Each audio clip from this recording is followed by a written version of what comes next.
Welcome to our channel. Railway websites అయితే update కావడం జరిగింది. మీరు ఏ రైల్వే జోన్కి అప్లై చేసినా ఇప్పటి నుంచి ఒకే వెబ్సైట్లో మీరు చెక్ చేసుకోవచ్చు. ప్రజెంట్ అయితే నేను ఇప్పుడు సికింద్రాబాద్ వెబ్సైట్ అయితే ఓపెన్ చేస్తాను. ఇక్కడ మీరు సికింద్రాబాద్ వెబ్సైట్ ఓపెన్ చేయగానే ఇక్కడ లేటెస్ట్ అప్డేట్ చూసినట్టయితే ఒక నోటీస్ అయితే రావడం జరిగింది. ఆ యొక్క నోటీస్ మీద మీరు క్లిక్ చేసినట్టయితే ఇలా ఒక పీడిఎఫ్ అయితే డౌన్లోడ్ అవుతుంది.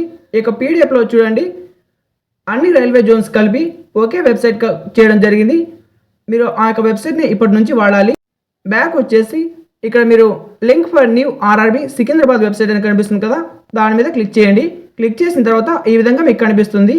ఆటోమేటిక్గా హిందీ లాంగ్వేజ్ వస్తుంది. మీరు ఏ మీద క్లిక్ చేసినట్టయితే ఈ విధంగా లాంగ్వేజెస్ చూపిస్తుంది. ఇంగ్లీష్ కావాలనే వారు ఇంగ్లీష్ మీద క్లిక్ చేసుకోండి. మీకు ఇంకొక అప్డేట్ కూడా ఉంది. మీరు ఇప్పుడు నుంచి తెలుగులో కూడా ఒక వెబ్సైట్ అయితే చూడవచ్చు. కిందికి స్క్రోల్ చేసినట్టయితే ఇక్కడ తెలుగు అని కనిపిస్తుంది. దాని మీద క్లిక్ చేయగానే వెబ్సైట్ మొత్తం మీకు తెలుగులో అయితే వస్తుంది. కిందికి స్క్రోల్ చేసి చూడండి, టోటల్గా మీకు తెలుగులోనే కనిపిస్తుంది. ఇందులోనే మీకు నోటిఫికేషన్, అప్డేట్స్, ఈ కాల్ లెటర్ టోటల్గా ఈ యొక్క వెబ్సైట్లోనే ఉంటాయి. స్టార్టింగ్ చూడండి, పరీక్షకు ముందు, పరీక్ష దశ, తర్వాత పరీక్ష అనంతరం ఇక్కడ టోటల్గా మీకు అప్డేట్స్ అయితే ఉంటాయి. పరీక్ష ముందు అంటే ఇక్కడ నోటిఫికేషన్, అలాగే నోటీస్. ఏ నోటిఫికేషన్కైనా అప్లై చేయాలనుకోండి, దాని మీద క్లిక్ చేయగానే ఆటోమేటిక్గా మీకు అప్లై లింక్ కూడా ఇక్కడ చూపిస్తుంది. ఇక్కడ చూడండి 5/18/2026 అని గ్రీన్ సింబల్ చూపిస్తుంది కదా, దాని మీద క్లిక్ చేయగానే మీకు డైరెక్ట్గా అప్లికేషన్ లింక్ దగ్గరకు తీసుకెళ్తుంది. పరీక్ష దశ మీద క్లిక్ చేసినట్టయితే ఇక్కడ పరీక్షకు సంబంధించిన షెడ్యూల్ అంటే ఎగ్జామ్ డేస్, తర్వాత ఆ యొక్క ఎగ్జామ్ నోటీస్, తర్వాత మీకు mark test link, city intimation link, ఈ కాల్ లెటర్స్ అన్నీ ఇక్కడే ఉంటాయి. మీరు సిటీ ఇంటిమేషన్ లింక్ మీద క్లిక్ చేసినట్టయితే ఈ విధంగా ఒక పాపప్ వెబ్సైట్ అయితే ఓపెన్ అవుతుంది.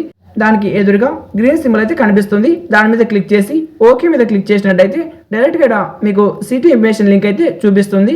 ఇక్కడ మీ యొక్క registration number, date of birth enter చేసి కింద క్యాప్చర్ని ఎంటర్ చేసి లాగిన్ అయినట్టయితే మీ యొక్క సిటీ ఇంటిమేషన్ అయితే తెలుసుకోవచ్చు. ఇప్పటి నుంచి మీరు ఏ రైల్వే జోన్కి అప్లై చేసినా ఈ యొక్క వెబ్సైట్లోనే మీరు చెక్ చేసుకోవచ్చు.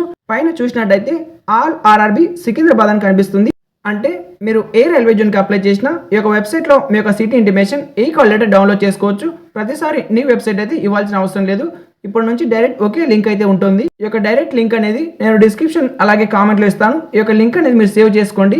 తర్వాత పరీక్ష అనంతర దశ అని ఉంటుంది. అంటే మీ యొక్క రిజల్ట్స్, తర్వాత మీ యొక్క ఆబ్జెక్షన్స్ అయితే ఉంటాయి కదా, మీ యొక్క కీ పేపర్ అన్నీ మీరు ఇక్కడ చెక్ చేసుకోవచ్చు. Like document verification, medical examination, ప్రతి ఒక్కరిది ఇలా చెక్ చేసుకోవచ్చు సపరేట్గా. ఈ వీడియో మీకు నచ్చినట్టయితే ఒక లైక్ చేసి ఛానల్ని తప్పకుండా సబ్స్క్రైబ్ చేయండి. అలాగే ఎవరైనా రైల్వే జాబ్స్కి అప్లై చేసే వాళ్ళకు ఈ వీడియోని తప్పకుండా షేర్ చేయండి. Thank you for watching.